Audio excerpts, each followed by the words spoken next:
Folks, welcome into sportsbookreview.com. This is the closing line NFL edition for week 5, 1 hour of action-packed football talk. I'm Donnie Seymour. He's Kyle Purviance. We got a lot of games to go through and a lot of information today. Weather, who's in, who's out, which games are moved, who's in, who's out, who's off, who's not. You're going to find out in the next hour, Kyle. I'm excited for today's card. I got some winners lined up here, so let's go by game and get after it. How you feeling this morning? I feel good. I mean, I got woken up at 4 a.m. by Adam Schefter and all the damn Titans and Patriots nonsense, but I'm feeling good. It's too bad the NFL didn't just give a few extra bye weeks, right? Like, this would be so easy to worry, just to sort out, boom, boom, boom, make it up at the end of the year, move on. But no, it's got to be this huge mess. And, you got to feel for teams like the Broncos and the Bills kind of getting jerked around because the Titans and the Patriots can't get their act together. But I'm excited. I got some big DFS lineups, got some big bets in today, feeling good about a lot of stuff. So let's rock and roll. 65 people already in here watching 1 minute into the show. And how about this, Kyle? I did a baseball show on Friday. Short one, only had one baseball game. We had 70,600 people subscribed, up another couple hundred people. 70,800 people have subscribed to the channel. Thank you for doing that. If you're new to watching, you haven't done so yet, hit that subscribe button, turn that notification bell on right next to it. Every time Kyle and I go live talking NFL football, you'll get it delivered directly to your inbox. Now, the good thing about today, and I guess I can't even say a good thing, Kyle, because the more football games, the merrier is usually my, point of emphasis here. So we have not as many games. The bye weeks are starting to kick in, but if there is a silver cloud, we can spend a little bit more time talking on some of these games. But the big news that came up today, obviously, if you guys have seen, supposed to have a doubleheader on Monday Night Football. That's not going to be the case now for the Denver-New England game. That has been postponed. They're going to do some scheduling Jenga, so to speak, to try to fit that in later in the season and do things. And also in jeopardy, the Tuesday Night Football game between the Buffalo Bills and the Tennessee Titans, probably in jeopardy as well. I'm sure they'll do some contact tracing today to see if any of the tests come back. Tentatively, that's still on Tuesday, Kyle, but, more than likely than not, I could probably see that game being postponed as well.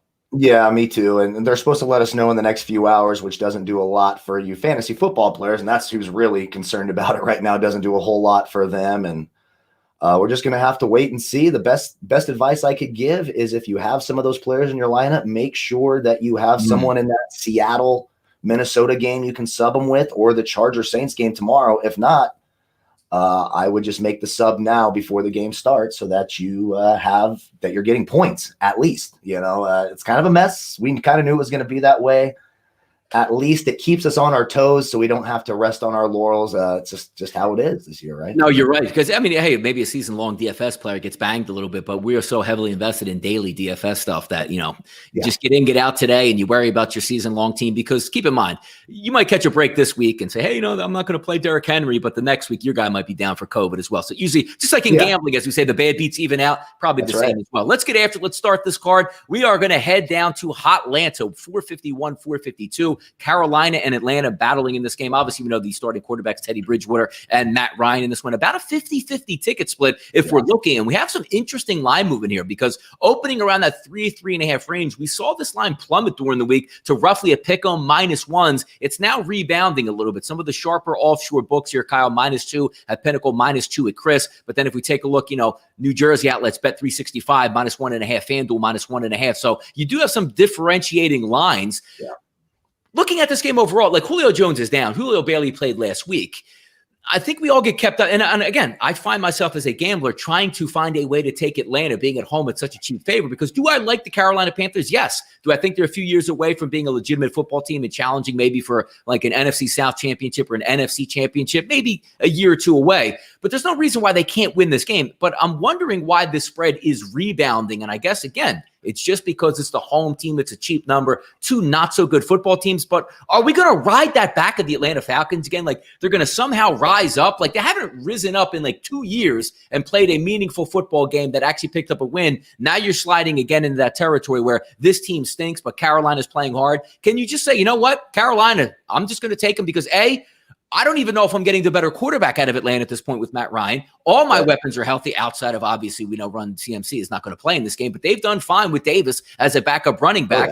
And look at the actual needle of the franchise. Like which one's pointing up? Clearly the Carolina Panthers, the needle pointing down on Atlanta. Do we circle the wagons for Atlanta and take them? Because originally I wanted to, but as we got later in the week, I'm like, man, I'm just not going to be all over Atlanta this week. I'm done with them. Yeah, I can't do the Atlanta thing anymore until they prove otherwise. And I actually like Carolina to win this game outright. I ended up where I put my money this week is I took the over 53.5 total. Two really bad defenses, two offenses that should move the ball. Of course, they were telling us earlier this morning, Julio Jones will be a game time decision. Now he's already ruled out. So now you're relying on Calvin Ridley, who's probably still a little banged up, wasn't healthy on Monday Night Football, obviously, and looked terrible. Now he is, going to be the number one guy, and they're going to rely on Russell Gage, Hayden Hurst, etc. I like Carolina in this game. I don't trust Atlanta. I don't trust their defense, and I'm not worried. This is one of those games where if I take Carolina and they get down by a couple touchdowns early, I'm not stressed out about it because Atlanta can't hold the lead. And you got to think if they do lose this game to Carolina and don't look good, that Dan Quinn is really, really, really going to be on the hot seat next week. But for me, the bet on this game, I like the overall total over 53.5. I think both these teams score. I don't think either defense can stop anyone. So right now I like Carolina and I like the over points. Yeah, the young cornerback, center back AJ Terrell, the kid out of Clemson, off the COVID list. We'll see how effective he is in this game. But obviously, anybody's going to be able to help that secondary that's so banged up for the Atlanta Falcons. It's an interesting number because we open up at 51, and that line gets bet up. We're now seeing 53.5s primarily across the board. You can get those, 53 evens or even 54s outside. But looking at an over, I'm just worried about what Atlanta presents now because, you see an older quarterback in Matt Ryan who's very good at throwing that blimp ball, what I call it, like that 50 to 60-yard pass downfield where the Julio Jones runs under it, makes an incredible catch. He's going to be down. So the explosive factor to Atlanta today, I don't know if it's going to be there. And you're going to need some explosive plays, obviously, to get a total in that mid-40s and 50s range. I mean, the better meat wants to take Atlanta in this game because it doesn't need eyeballs. Like, hey, they're still a favorite in this game. They bounce back late in the week. And yes, Julio's down. Julio's down just about every single game, it seems like the Atlanta Falcons play. So if I had to put a bet on this game, I still probably would be backing Atlanta, smacking myself by about halftime. Sure. But I would lean 51s, in that range, probably towards the over. It just seems like an over game, though, doesn't it? Are we seeing a lot of defensive stands in this game, Yeah, where neither defense can stop anybody. And I mean, that Atlanta defense is atrocious. Maybe Carolina's a little better. I don't know. They can't stop the run either. Should be a nice day for Todd Gurley, et cetera. But I like the over. I think you see one of these 30-24, 31-24 type games out of these two teams in the dome there. Nice weather. Or no weather, I should say. So I'll take the over on the points at 53.5. If it was 54 or 54.5, probably not. But I think that 54 number feels about right in this game. All right, 1 o'clock game heading out to Kansas City, and there's a lot of stuff in flux for Kansas City as well, because if we're taking a look at that Buffalo game that might get postponed, which is supposed to be for Tuesday, which then knocks the Thursday game out, we might have that Thursday game back on with a rested and ready Buffalo Bills team going against a Kansas City Chiefs team that will have had to play today against a division rival. But obviously, we can have that conjecture at a later time. Let's take a look today, 453, 454. Carr and Mahomes are going to line this one up.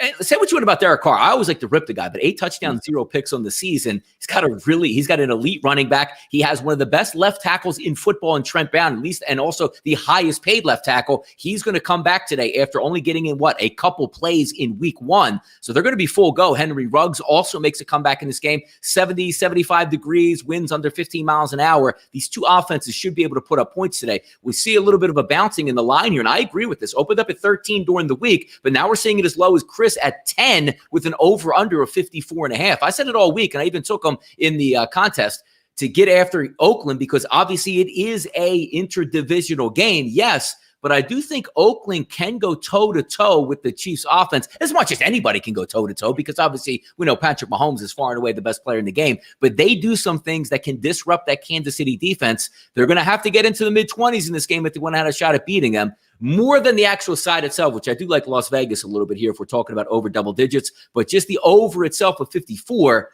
two teams that should be taking some shots in this game. I think we get points here.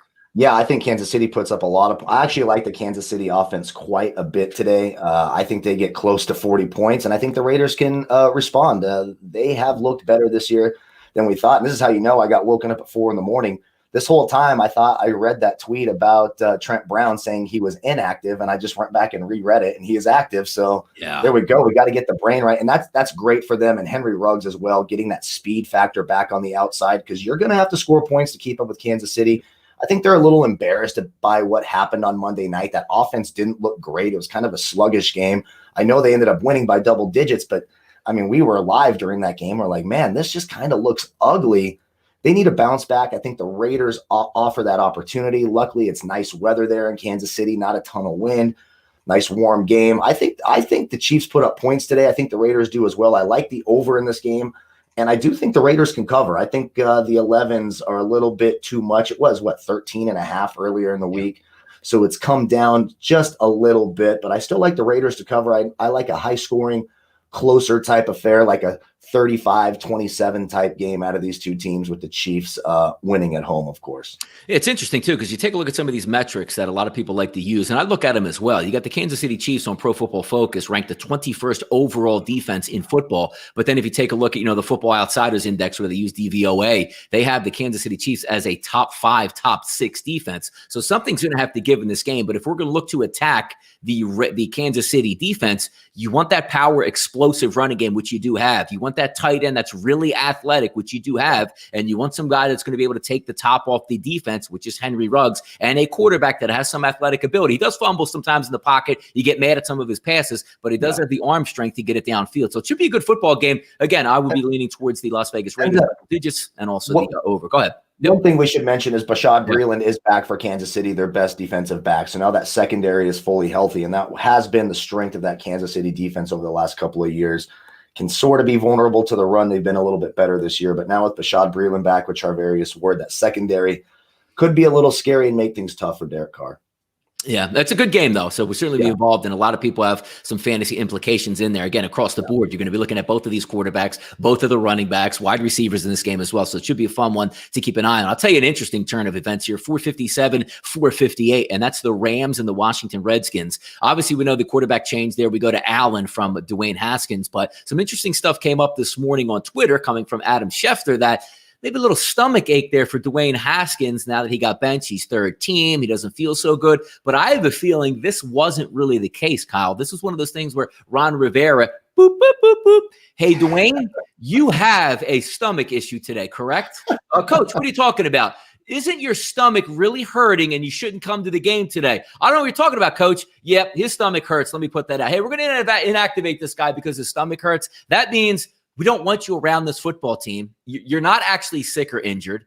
We're going to move on from you, and you are a major distraction right now. So you have a stomach ache, and you stay home. That's probably what took place here. So now we line up with Allen. This is the future of the Washington Redskins, at least this year. Obviously, we know, Kyle, that they will be heading into the draft. Number one factor, finding their franchise quarterback of the next at least 5 to 10 years if you have Ron Rivera that long. But looking at this game itself, opens up at a 9.5. It's crashed all the way to 7. Again, that is a direct representation of how poor your quarterback was when we thought he was going to be the quarterback, and they go, Rams by just about double digits. You put a tomato can out there instead of Dwayne Haskins. Whoa, drop that line down. They might actually get somebody who's actually competent at quarterback, but also you get some rain in the forecast today. You have a decent Washington defense. You saw a Rams team struggle a little bit with the New York Giants because they're an inferior opponent, which you're getting again here coming east.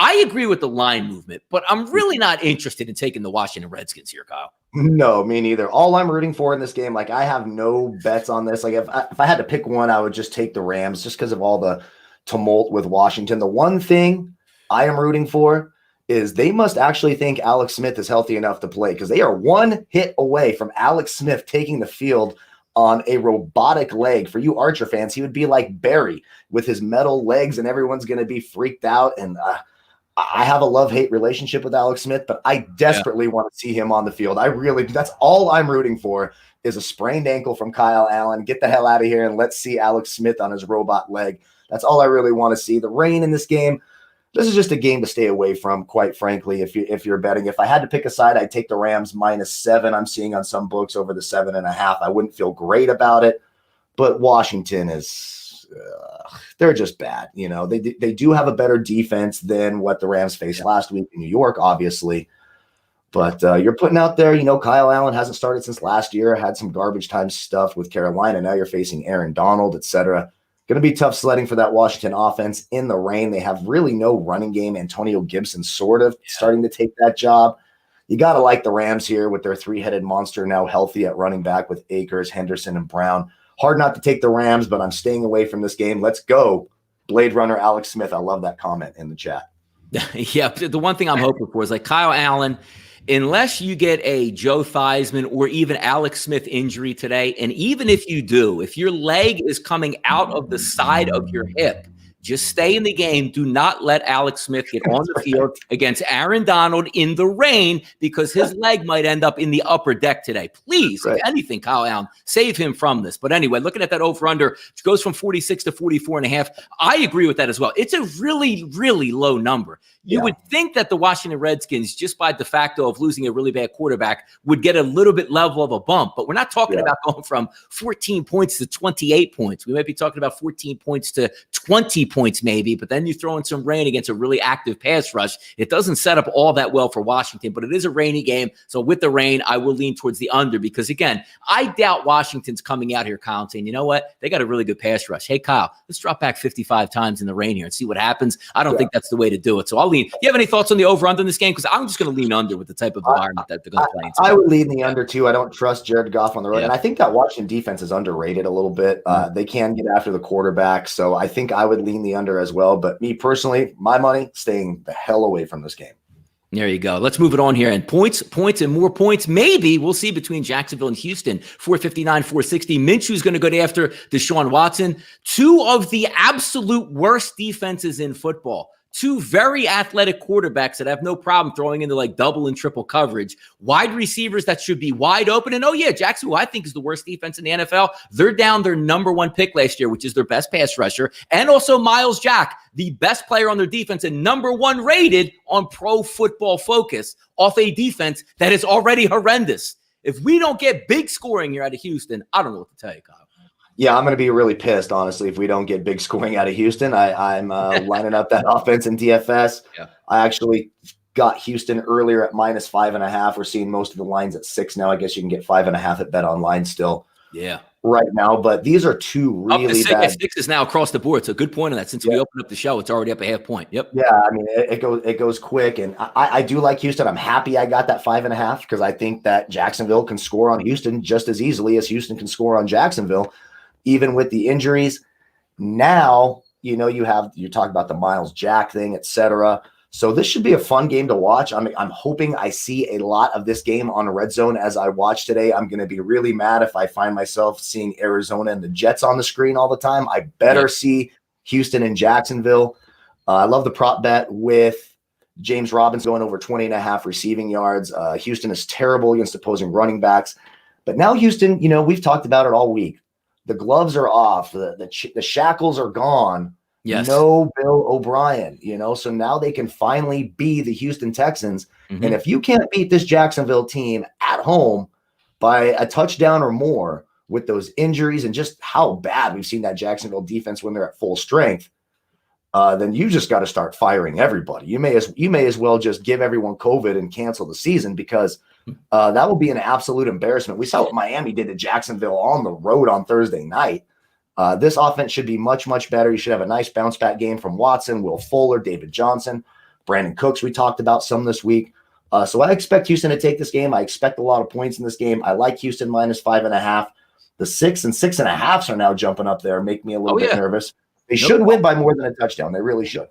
No, and I'm in agreement with you there. 358 people watching live, about 15 minutes in the show. Thank you guys for bringing that heat in the chat box. It's always fun to talk football with you guys out there. But I like the way this game sets up. And again, to Kyle's a big DFS guy, there should be points galore because neither defense should stop anybody. And the wonderful thing about if I think Houston is going to be able to put up, let's say, 30 to 35 points, Gardner Minshew is an awesome fourth quarter comeback. When the game doesn't matter, he's very much in that style of like Drew Brees. I mean, probably, obviously more athletic and probably a better arm at this point, but there is no stopping that offense. Houston can't stop the run. Jacksonville can run the football. Jacksonville has their front five, meaning their offensive linemen, all healthy for this game, which they didn't have last week. And I think this is the first time all year that they're going to have all five rocking and ready to go. You have big-time wide receivers like DJ Chark on one side, and at least you have 4 competent wide receivers on Houston's side. So what does that mean? Deshaun Jackson likes to hold the football long. Nobody should be able to get near him today, so you should be able to have 5 seconds to get open for your wide receivers. We talk a lot about rain on the East Coast, Kyle. Yes, it's Houston. It's a dome. So even if it does rain, they're going to close the dome.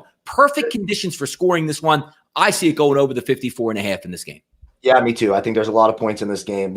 I could see both teams actually getting into the 30s in this game, which is, you don't normally like to predict, but these defenses are so bad. Perfect playing conditions. Let's get it done, boys. I need those DFS points today. Let's go Chark. Let's go Fuller. Let's go Watson. And I got Houston -5.5 earlier in the week, so I'm happy about that. Yep, dead last. If you take a look, and again, if you guys hear like different terms, it's the same thing we talk about like Major League Baseball. There's a lot of analytical terms that come up that you might not have ever heard of. Like the DVO rank basically says, all right, how good is the defense against the teams that they have played? Jacksonville ranks absolutely dead last in the NFL in defense. So again, when I say dead last, and it doesn't factor in injuries, like, oh, they're going to be dead last this week. No. Coming into the game with everybody healthy, the worst defense. Take the number 1 rated Pro Football Focus linebacker is Jack. He's out for this game. The one guy who can rush the passer, he's out for this game. Allen on the edge. So again, I get back to the point saying this is a fun referendum game because now again, and use my term, by the way, I want a royalty, taking the shackles off that Houston offense now that Bill O'Brien is gone. They should go up and down the field. Is there any reason to believe, Kyle, they can't average a touchdown a quarter against this Jacksonville team? No, there shouldn't be. Yeah. And if it happens, then I think that's a major, you bring up referendum, I think it's a major black eye for Deshaun Watson. It's time to get it done. Go get your first win against an absolutely atrocious defense. Jacksonville's worst. I guess maybe Dallas would be second worst. It's very close. But yeah, they got to put up points in this game. I think they do. I think they get it done at home. Both teams score. This game should be a lot of fun. Yep. Just, all around, especially for fantasy purposes and DFS purposes and everything else. Got Houston -5, and I like the over in this game. There you go. Over 400 people now watching live in the chat box. The NFL says Houston will be motivated with no BOB on the sidelines now. I want to believe that. I want to believe, Kyle, 4th and 1 on their own 45-yard line. They're not punting it. They are going for it in this game. I'm always led to believe that when the head coach is gone, everybody else wants to rise to the occasion and go, hey, Mr. McNair up there in the box. This is my offense. Look, we're putting up points. Because why? He wants to keep his job. So I do like that kitchen sink mentality coming for Houston. Right. Then, as we say, Kyle, man, Houston only scored 16 points. What happened? Right? It might happen. Third downs. Watch the third downs. They can be so inefficient on third down. It'll frustrate the living hell out of you. 3rd and 4, Deshaun Watson chucks it into the ground. No one's even around. Yeah. So trust me, I see that all the time. Yes, Jay Peach, I do watch the games. That's why I'm so frustrated with Deshaun Watson. I see him on 3rd down all the time. But hopefully today against that bad defense. Like the defenses that he's faced so far, it's like he's going up against 16 guys. Now it'll be like air. Like, you talk about 7-on-7s. Like, yo, is there actually a defense out here that I'm throwing on right here? He just has to complete the passes. But I did want to spend a little bit of extra time on that game because I do think it's interesting. And that line is moving up, which I do agree with. But then again, if Jacksonville comes through the back door and stings this team, I will laugh. But I do think they sting them like 34-31 in that sort of range. So I do think that over is going to get there. So interesting sides both to look at. Let's take a look at maybe not so interesting a game here. Rain is not supposed to be in the forecast for the Arizona-New York Jets game. Kyler Murray is going to start. Obviously, DeAndre Hopkins. We know the players that are coming out to play for the Arizona Cardinals in this one. But then you take a look at the New York Jets and you say, hey, Le'Veon, welcome back. And there's really not much else. And my quarterback is completely shell-shocked with PTSD. And he's going to get the start in this football game against a coach that doesn't care about being there. So, hey, Joe, enjoy the game. I want to make you throw it 55 times because, hey, I might be out of here tomorrow. Doesn't matter if you might leave this game in a wheelchair. I'm going to be good for the rest of my life. I don't see it adding up well. And I see the over. Like, why is the over going up? Is it because the Jets are that bad on defense? But you still have to answer the bell for the Jets. Like 48.5. I'm leaning under right now at that point. Yeah. I saw it at 47. Like, hey, I'm thinking about 47, Kyle. 48.5. I'm going under in this game. Get out of town, man. Yeah, this is one where while you're talking later, I'll be putting a bet on the side on the under. As we do this, I'm not even joking about that. I will be doing that. Joe Flacco's terrible. Now, they are getting Le'Veon Bell back. Rashad Perriman's still out. So I do hope they throw 55 times because if you're playing DFS, a minimum salary guy, Jeff Smith, 9 targets last week. Keep an eye out on him in garbage time. Arizona should roll here. Now, you always worry about these West Coast teams heading east, but it looks like DeAndre Hopkins is back to full health. The Jets can't stop the run, so this could finally be that bounce-back game we're talking about for Kenyon Drake. Kyler Murray should have his way with this team. The Jets, they're just terrible. Joe Flacco is an absolute shell of a quarterback. You're already seeing reports now where they're talking to executives about what they think other teams can get for Sam Darnold. So the Jets might be packing it in. and saying, lead us to that Trevor Lawrence pick next year, Joe Flacco, and might be trying to get some more picks out of Sam Darnold. Looking ugly in New York. You got to like the Cardinals here, -7. I personally didn't put any money on this game until the next time Donnie talks. I'm going to lock in that under because I just don't see the Jets getting more than 2 touchdowns in this game.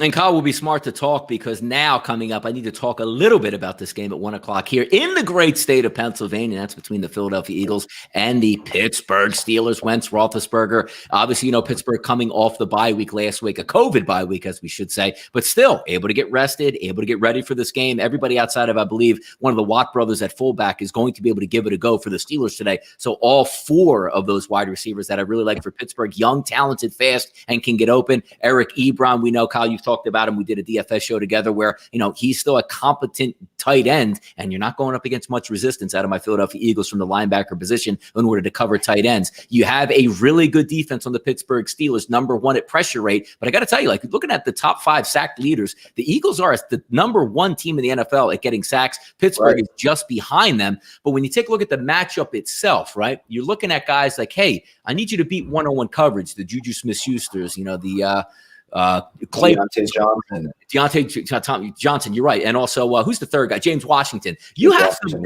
guys that have pedigree on that side of the football. You don't really have that with the Eagles. I have no idea how the Eagles won last week at San Francisco outside of a complete meltdown by a young quarterback that was just throwing, gave away 3 points or maybe even 7 points in the first half with a ridiculous interception to Rodney McLeod. And then the end of the game when they were still technically in it, you throw a pick 6, which looks like you were playing for the Philadelphia Eagles. It goes the opposite way, and the Eagles still hang on to win that football game. I don't think that's going to happen this week because even if Big Ben is playing that, hey, man, I can't believe we had a bye. It's horrible to have which you're hearing teams complain now about getting bye weeks, which is really hilarious to me when it's such a major advantage. But now they try to flip it over like, hey, we might come out a little bit rusty. And who the hell has ever come off the bye saying, boy, we really didn't need that bye, and we might be rusty coming off the bye? One team is rested and healthy. The other is incredibly banged up and played on the West Coast last week, had to fly home and then go back on the road to play Pittsburgh. Rain is not really going to be in the forecast. You might get an intermittent shower in this game. But what it boils down to me is when you look at both offenses here, and if the Eagles pass rush is bringing it and the Pittsburgh Steelers pass rush is bringing it, I trust that Steelers offense a little bit more. You got 25 points last week out of the Philadelphia Eagles, and you also got 7 of those from an interception. I would be hard-pressed to see the Philadelphia Eagles cross over that 20-point mark. If they do, they're going to be right in this game. But if they don't, I got to take the Pittsburgh Steelers in this one because I don't think that Eagles offense, as consummated as it is now, can get it done. Yeah, and when you compare the 2 offensive lines, the Pittsburgh Steelers offensive line is miles ahead of the Philadelphia Eagles offensive line. I actually got the Steelers -7 earlier in the week. Now it's moved to 7.5. I think the Steelers win this game fairly easily. I just don't know how that Eagles offense moves the ball on the Steelers defense. The Steelers defense is really, really, really good. I mean, second or third best defense, arguably maybe even the best defense in the NFL. And now you talked about it, the Eagles coming off a Sunday night game where they were gifted a win by Nick Mullins just falling apart and channeling his inner Neil O'Donnell. Which really, really upset me. Obviously, I'm a 49er fan. Donnie's an Eagles fan. He has been fairly nice to me about it this week, though, so I will say that. So I'm not going to give him too much grief when Pittsburgh beats the brakes off of Philadelphia today. But I do like the Steelers in this game, and I think I'm leaning the under when I look at the totals. I just don't know. Let me double-check that. Well, it went to 44. Yeah, so I'd probably go the over now. When it was at 47 earlier in the week, I'd go the under, but 44 is a little too low. I do think the Steelers can get in that 28 range, probably like a 28-17 type game, it feels like to me, so you get to that 45. But I like Pittsburgh -7 on this one.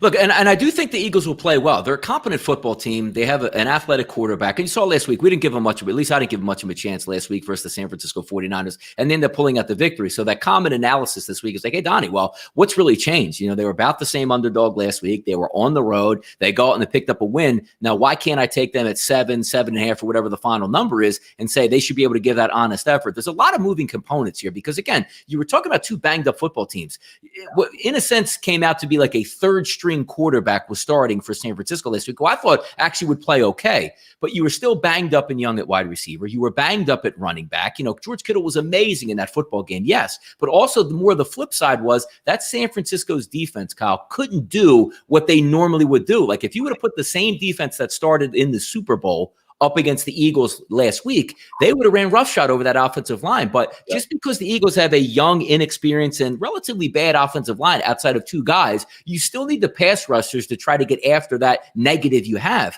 Flip it over to this week. The Bud Duprees of the world, the TJ Watts of the world, they are fast. They are athletic. They're going to be able to push that pocket. So maybe where Wentz could have rolled out and made plays last week, that's not going to be the case, because even take a look last week, Kyle, at the secondary for the 49ers, completely banged up. Linebackers completely banged up. You're getting a full deck here out of the Steelers. So if we're trying to take anything out of the Eagles game last week, you really can't, because now you're getting an elite defense that's rested, healthy, and ready. Exactly. For the way the Eagles are going to succeed in this game is they have to attack the slot in the middle of the field. That's really the only weakness of this Pittsburgh defense.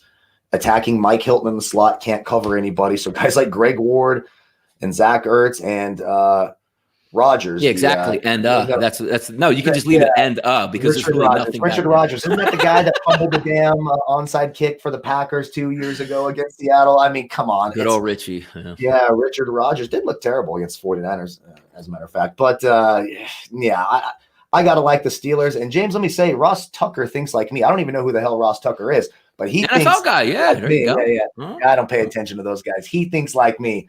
So let's just settle that right now. The mimosas are in. We're ready to rock and roll. But no, I like the Steelers -7 in this game.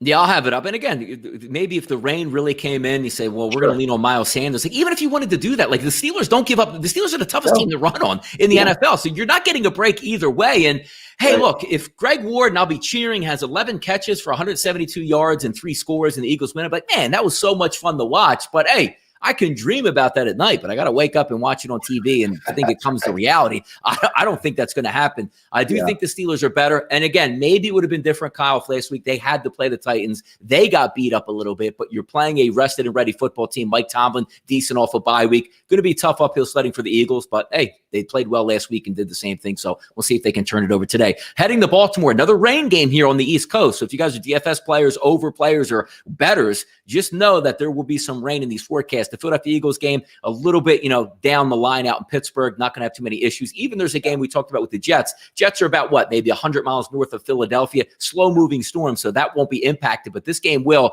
down in that DC area. So if we take a look at the breakdown, about a 50-50 ticket split, opened up at 13 during the week. Now we're seeing 12s, 12 and a halves. During the week, you had the stomach issue with flu with Lamar Jackson. Then you had the knee that they said they wanted to give him a rest day, but it looks like he's confident and ready to go. And they got a nice running game that's ready to get after that Cincinnati defense. Gets a little bit of a bump today because Geno Atkins, their very solid defensive tackle, will make his season debut today. But again, I don't know how much that's going to be. I like Joe Burrow. I really do. Like, he's got weapons. They have running backs. They're protecting them. They're calling really good football games. But this is now going to the front of the class. Like, you're not playing the Philadelphia Eagles now. You're going to play the Ravens, and they mean business. Can they get this double-digit cover? Or, as I know you like to say, Cincinnati Bengals coming through that back door, man. Hey, down 17 late. Dink, dink, dink, dink, dink. 10-point game. I'm taking the Bengals to cover. I am not doing the Joe Burrow double big underdog thing anymore because he backdoors me every single time so far. So me and Joe Burrow have a love-hate relationship there. I just think it's too high. And you talk about the rain, they're going to rely on the running game. Joe Mixon's going to play this game. As a matter of fact, Baltimore's getting even healthier too. Jimmy Smith, Marcus Peters, all the guys who were questionable throughout the week. He's back into the tackle. Including Lamar Jackson, are all going to play. This is a tough game. This is one game I'm staying away from. If I was going to put money, I'd say Cincinnati covers late. Baltimore obviously wins this game at home. But I could see this being a 17-point game in the fourth quarter. 2 minutes left. Joe Burrow scores a touchdown. Boom, they lose by 10. Baltimore doesn't care, and they come in and backdoor cover. So I would say Cincinnati backdoor covers. I'm seeing the total move. Obviously, that's probably because of the weather. Yeah. Might lean the under there. I don't know if I'm a little bit worried that Lamar's been battling some injuries, and I wonder how loose they let him get. I think they do just enough to win this game. I don't know if they're going for broke. I don't think they need to do too much to win this game, so I'm leaning the under there, and I think Cincinnati does cover. But from my actual money, I stayed away. And if we take a look at the weather forecast here, as you can see the progression throughout the day as the rain moves in, about kickoff, possible drizzle, turns into possible light rain, turns into light rain, then in the rain by about the third and fourth quarter. Yeah. But the one thing that we do know is when you're looking at rain coming in, and it's just, the age-old adage, I don't think weather is all that effective going against the Ravens, because when you have a dynamic quarterback on the ground and a dynamic running game and the rain comes down, they're going to be able to move the football. Now, Joe Burrow is very athletic, for a quarterback in the NFL, but obviously not nearly as athletic as Lamar Jackson. Should be an interesting to watch, but if there's some prop bets out there, like anytime touchdown for Ingram, I think he gets the job done, crosses the goal line in this game for sure. And again, I think Mixon's going to have a big day for them to hang around. But again, it's not about just picking, hey, Baltimore's going to win the game. That's all fine and good. But can they cover roughly 2 touchdowns is going to be the question out here. So a lot of people in the chat box, Darren Ricardo, Baltimore -10, Ravens -12. Hey, is Baltimore playing the Ravens today? I would like to know. And Joey plays, I am sorry about that. It was Brandon Bostic, and I know it's too soon, but I'm a Niner fan, and I watched the Packers beat up on Elvis Grbac and Adam Walker back in 1995, and it made me cry at church camp. So I don't feel bad for the Packers, but yes, I realize it's too soon to talk about that. There we go. 475 people watching live in the chat box, breaking down this card with you. And the best thing I like about this show, we get in, we get out, we give you the information. We don't need 2-3 hours to bore you guys out of here. We know your time is money. You want to get these picks in, these plays in, and this information in. Yeah. So we're going to hustle through these games, leave you with plenty of time before that 1 o'clock kickoff here. Why don't we get to the 4 o'clock games today? Miami and San Francisco all week long. Who's going to be the quarterback for San Francisco? Turns out to be Jimmy Garoppolo, but the odds makers really didn't care that much, opening up at 9 when they really didn't know what was going to happen. I even saw it as low as 7.5 last night. Looks like they're bouncing back because you're getting some pretty good news from San Francisco on who's going to be coming back to this game. So more of a full deck that they'll be playing with today. But the issue is going to be yes, I do think Jimmy Garoppolo gives you a better chance at victory and a better chance at running the offense than maybe Nick Mullins or CJ Beathard would give you. But is he truly healthy? Are we protecting him? Are we saying, look, quarterback play was so bad. Hey, Jimmy, if you can run out there, I'll protect you. Just make the right short, quick throws, and we should be able to win this game against the Miami Dolphins. That's what you're going to have to weigh against it. But also you have to take a look at Ryan Fitzpatrick. The Miami Dolphins defense has not been very good, getting torched specifically last week. You're inside those cover numbers, and you can't close. Getting some help back today. Both your starting cornerbacks will be back. Your big offseason acquisition with Byron Jones, he will be back today corner. So at least they have that solid tandem to try to slow down that attack. But it always comes down to Ryan Fitzpatrick. He can make plays. He can move the football. The defense still banged up, Kyle, for your 49ers. I took it as my banker yesterday, or excuse me, on Friday when I put the video out, it was 9. Now we're sitting at 8.5, 8 range. I still do like it because I do think the Niners will win this game, even though they lost last week to the Philadelphia Eagles, who honestly I don't think have as much talent right now as the Miami Dolphins do. I still think Fitzpatrick is going to be able to move the football and keep them within that double-digit limit. So I'm going to go ahead and take the Miami Dolphins here. Yeah, and sadly, I'm right there with you. I do think the 49ers win this game, and then you talk about some of the players coming back. Deebo Samuel's been questionable all week with that illness that was non-COVID illness. Raheem Mostert is back, and Jimmy Garoppolo is back. The real question is, how healthy are all 3 of these players? And the defense is still banged up. So even though this is absolutely a must-win for the 49ers, you do not want to drop to 2-3 in the NFC West, even with the extra playoff spot added to each conference. The 49ers need to win this game. It's a good sign that they're all coming back. You just have to see how much Raheem Mostert's able to play. What will Deebo Samuel look like? You brought up the Byron Jones coming back. He and Xavier Howard are 2 fantastic corners for Miami. So even though I think the 49ers win this game, I do think Miami covers. This feels like more of a 4 or 5 point game, a late drive fails for Miami to take the lead. But I just don't trust that 49ers defense all that much just yet with all the injuries they have. You're right. And it'll be a good – I know you'll be watching. You'll be very intent on that game. But the 4 or 5, it should be good. Fantasy aspects, there's a lot of guys in that game that can put up some damage. You're taking a look at an over-under around that 51 range, which it seems a little bit high because, again, both teams are getting guys back, but that doesn't always mean like you can move the football even better. Maybe Jimmy Garoppolo is a little bit rusty. If we're going to use, hey, Big Ben's been off a week and a half, he's going to be rusty. Why not a guy coming back from a high ankle sprain? I'm pretty sure he's not going to run around like Lamar Jackson. So we'll see how that game plays out with the total. Let's keep going. 425 game, the New York Giants and the Dallas Cowboys. About a roughly about 6 out of 10 tickets here coming in on the Dallas Cowboys. But we opened up at a 9.5 offshore at most outlets here at SBRodds.com. Now we're seeing that downshift to about 7.5 across the board. Also a downshift here, which is kind of interesting, from a 54 total down to 52. Obviously, no weather issues here. We're playing in the Dome down in Dallas. But when I look at this game, it's not so much of the Dallas Cowboys to me and how bad their defense is, because we talk about the matchups. You still have to have a semblance of an offense to get a mismatch against a bad defense. I don't know if the Giants have it. A lot of the ranking indicators have, Giants, one of the worst, if not the worst offenses in football. And I do agree. Now, there are some components that can cause some damage here. Evan Ingram, speedy tight end if he catches the football. Slayton on the outside. Golden Tate's a decent slot receiver, because you should be able to create some opportunities. But there's a reason why you look at this game and maybe the Giants team total is only sitting at about like 21, 22 points. And you scratch your head, like, everybody scores against Dallas. But that's really not the case with the Giants. But having said that, I agree with the line movement down from 9.5 to 7.5. And just the way that I believe the Dallas Cowboys defense is, if you're giving me over a one possession, sometimes I don't even care who they're playing. The Giants should be able to hang around in this football game. Yeah, I think so too. I actually was a little scared on this game, and I bought an extra point to 6.5. I do think Dallas should win this game by a touchdown, and it's simply because Daniel Jones just doesn't look good at all. He looks absolutely terrible. He looked okay in that first Monday night game against Pittsburgh. We thought it was okay. And I mean, there's matchups galore. They have the easiest matchup in the slot. Jordan Lewis, the slot corner for the Cowboys, is the worst slot cornerback in the entire National Football League. So Golden Tate, when he's in the slot, should dominate there. Evan Ingram should have a big game. When they move Slayton inside, he should have a big game. But can Daniel Jones get him the football? And I'm just not convinced. So even though, God, I hate bet. And me personally, I did not bet on this game. I want nothing to do with Mike McCarthy anymore. I only want Mike McCarthy if I can bet the other team reasonably. And it's now that it's 7.5, it's very difficult for me to get on board with the Giants. I know they played the Rams tough last week. That defense played better than they should. That's just usually Jared Goff will sometimes play down to the competition. They just look kind of rusty and lethargic after 2 straight weeks on the East Coast. I cannot trust the Giants offense, and I don't trust the Dallas Cowboys defense. I bought half a point here and put half a unit, as some would say, on Dallas to win by 7, just to try to break that little slump I have with the Cowboys. But man, this game makes me nervous.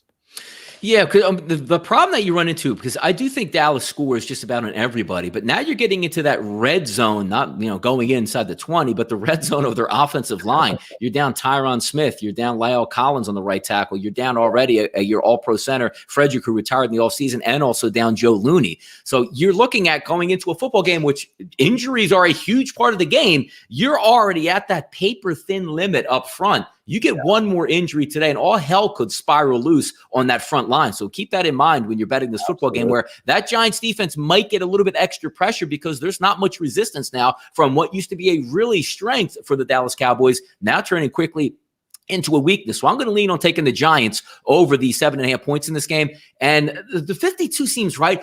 I can't in my mind here, Kyle, take an under with the Dallas Cowboys when it's only about 50 points. It just seems like it plays to the over just because of their style of play. So I'll keep with that theme. Some other line movements out here that we double or backtrack on a couple things. Looks like 7.5 is primarily now across the board on the Pittsburgh Steelers versus the Philadelphia Eagles. Pinnacle went to a 7.5 regular juice. So, that line's on the move, maybe even headed towards 8 in that range. So that line is on the move earlier. We'll double back before we get out of here on some of these later line changes. But let's see, 4:25 p.m., maybe the game of the day, the most interesting game to me, one of them at least, 473, 474, Indianapolis and Cleveland. Phillip Rivers, after a nice victory over the Chicago Bears, now has to do it again on the road against Cleveland, who had that track meet game versus the Dallas Cowboys, gave up a lot of points, but damn near scored 50 points on that Dallas defense. This line opens up at 47. I'm now seeing some 49.5s out there, and I got to tell you, I disagree with that. I honestly disagree with that 49.5, because if I'm the Indianapolis Colts and my offensive game plan is Phillip Rivers, to me, even though Phillip Rivers is completing a high number of completions, it's not home run completions. It's move the chain completions, keep the football on the ground, keep the chains going, and play really good defense. Anthony Costanzo, the left tackle, is going to be out for the Indianapolis Colts. That's a big loss. And also Darius Leonard, your all-world middle linebacker, is going to miss this game as well. Yes, Nick Chubb is going to be out for the the Cleveland Browns. But when you're taking a look overall at this game, it doesn't scream to me points. Like it's getting to 50. I like the under in this game. I do. Yeah, me too. That Costanzo injury, because I locked in the Colts before I knew he was going to be officially out. And if there's one thing we know, it's that Phillip Rivers needs protection. He's not scrambling anywhere. He's not creating more time in the pocket. Even, you see guys who are immobile like Tom Brady. They can kind of move around and give themselves more time. That's not Phillip Rivers. As soon as that pass rush comes, Phillip Rivers is dropping to the ground or he's lofting it in the air, a catch-all for anybody, sort of like a punt. That's what Phillip Rivers does. I still think I'm nervous about Baker, even though they're without Darius Leonard, which is a huge loss for that Colts defense. I just don't know how Baker Mayfield responds to an actually tough defense. We saw week 1 when they played Baltimore. He got trounced. What was it, 38-6, I believe the score was. The Indianapolis Colts, right now, the number 1 rated defense in the NFL. I think they make things tough on Baker Mayfield. I think this is a close game. I'm definitely leaning the under. I wouldn't be surprised if only one of these teams got into the 20s in this game. Worried about that pass rush for Cleveland. I took the Colts. I'm nervous about it. I think the line is right. This is basically a pick'em game, in my opinion. I know you like the Cleveland side. I like the Colts side, and I'm a whole lot more nervous with Costanzo being out. I'm worried about Myles Garrett wreaking havoc in that backfield. That's the major point you bring up, because when we're taking a look at last week, that offensive line had great cohesion. They had the lead for most of the game. They could protect Phillip Rivers. And I think Frank Reich, you hear me sing his praises every week. I love the ownership, front office, and also obviously the head football coach in Frank Reich in Indianapolis. The game plan is going to be extremely tight in this one. But when you're taking a look at some things that Cleveland can do well, it looks like a lot of the crazy stuff is out. They had last year with Freddie Kitchens, and over the years firing coaches and just bringing in, turnstiles, the Johnny Manziels of the world. I think it's a much more steady, competent game plan here for Cleveland, because also keep in mind, you're going to have 2 good wideouts on the outside. Odell Beckham Jr. waking up now, that's definitely a positive. Jarvis Landry still very capable. You have Kareem Hunt in the backfield, obviously can still get the job done. A very good now offensive line for the Cleveland Browns, but also keep in mind as well, you're getting David Njoku back in this game, who is an elite tight end, not production-wise per se, but able to stretch the field and cause mismatches now that Darius Leonard is also out. I trust the offense of Cleveland more now than I do the Indianapolis Colts when I trust the overall Colts organization. But I just think it lines up well, because the point you brought up, Myles Garrett on one side, Olivier Vernon on the other, and a guy that really can't get away, they're going to be able to wreak havoc in this game. As much as it's hard to take those Cleveland Browns, I think they turn the corner. I think this is a step-up game for Cleveland. I'm going to take Cleveland -1, but again, I can't believe it's 49. That's way too high. I don't picture this game like being that, 28. Yeah, I don't see it like that. I think it's a little bit lower scoring here. So I'm going to go ahead with Cleveland. That Sunday night football game, we'll wrap up the show with Minnesota and Seattle. And you're seeing the line come down, opened up at 7s with 7 all week. Now we're seeing 6.5s across the board. A heavy shot to the under in this one, Kyle. Opened up at 57.5. Now we're seeing 54.5s across the board. That's primarily due to rain. So I'm going to see how it goes as the day goes on, because when we hear rain, we automatically think under. But I don't want to see that weather forecast clean up around 8 o'clock and they go to the live shots and it's not raining, because then all hell is going to break loose and both of these teams will score. That's right. Yeah, 2 bad defenses, bad secondary for Seattle mainly. It's still without Jamal Adams, who is going to miss this game. And then I like Seattle in this game. I'm typically weary of taking these Seattle Seahawks games if it's anywhere more than 4.5 or 5, because Russell Wilson tends to play really close games. But now we get Kirk Cousins in prime time. And if you know anything about Kirk Cousins, he is absolute garbage in prime time. They got a nice little win last week against, Houston. This is a totally different animal in the Seattle Seahawks. Now, I know there's no fans in the stands, but they still have to travel to Seattle, play in the rain. Kirk Cousins against Russell Wilson. Kirk Cousins absolutely cannot handle the pressure on prime time, and he cannot handle the pressure against winning teams. We've known that for his entire career. So I expect Seattle to roll. I had them at -7. I wish I would have waited till 12 minutes before and gotten that extra half point, but I'm fine with it. I think Seattle wins this game by double digits. I just do not trust Kirk Cousins against winning teams, and I don't trust him in primetime. Absolutely. We're still over 450 people watching, about 10 minutes till kickoff here. Thank you, guys. We touched right around 500 live, and that's awesome. That is a fantastic benchmark here. And again, we don't want to take you up to 12:59 and put our plays on. Like, hey, the games are going off. You guys didn't. Let's do them right now and put a nice little bow on the show. I'm going to go with a couple games today. First game, I'll start with a 1 o'clock game, Jacksonville and Houston. You're seeing a big movement in that game as well because we started at 5s and 5.5s early this morning. Now we're seeing some of the sharper books offshore now hitting 6.5 as a favorite for the Houston Texans. I completely agree with that. I'm checking out DraftKings right now. Team total over 29.5 for the Houston Texans. If they don't get to 30 today, they are never getting to 30 because this is their opportunity to put up points. So I like that as a prop bet in that game. I also like the over 54.5 in that game because I do think we get some points. Flipping it over to 4 o'clock, I'm going to go ahead and still with my best bet and banker, take the Miami Dolphins. I have them at 9 officially since it's on camera, but still sitting at 8.5. I still like those Miami Dolphins in that game. And then the 425 game. I'm going to put my money where my mouth is. If I'm going to talk up a big game on Cleveland, how much I like this team today, I'm not going to be sitting on the sidelines without any skin in the game. I'm going to go ahead with the Cleveland Browns -1 today to beat those Indianapolis Colts. What are you looking at today, Kyle? Oh, well, I got Pittsburgh -7. Now I'm seeing it at 7.5. I still like it. I would probably everything that makes me think I would like to buy a point. There we go. I had one of those ESPN girl moments right there, right? The lady left. But I'd like to buy the point and get it to 6.5. But I like Pittsburgh quite a bit. I like Seattle tonight a lot. Even if it gets to 7.5, I don't mind it. Right now, 6.5, 7. I really like Seattle tonight. I like that over total in that Carolina-Atlanta game early over 53.5. I think they can certainly get there. And one more pick for today. I have another one for tomorrow for the Monday night game. But we can go over that there. I'm taking the Colts. I'm still going to ride with the Colts. There you go. I like it. I think with that conviction. Yeah, let's go on two sides, and then we can give each other some crap on Twitter later when one of us is right. I'm a little nervous about it, but I'm going to take the Colts. And, I got the Texans -5.5 as well. Yeah, Joey plays says team total over 20.5. No easy slide. They're gone. They're gone. The days of us trying to get the Buffalo Bills at 16.5 as a team total, or that seems high at 24. They are all gone. This is the new NFL, and we're gonna have to get used to it with some of these inflated numbers. So that'll wrap up the show for today. The closing line. Thank you guys for coming to the chat box and bringing that fire. We're a couple minutes away from kickoff. Keep in mind we'll be live tomorrow on a Monday night football party. Obviously, we have one game that was canceled. We weren't doing that game anyway, but we will be back on for the regular Monday night football game. New Orleans Saints at home versus the Los Angeles Chargers. Thanks again, guys, for tuning in. Enjoy your Sunday afternoon. Good luck with your picks. I'm Donnie Seymour. He's Kyle Purviance. We are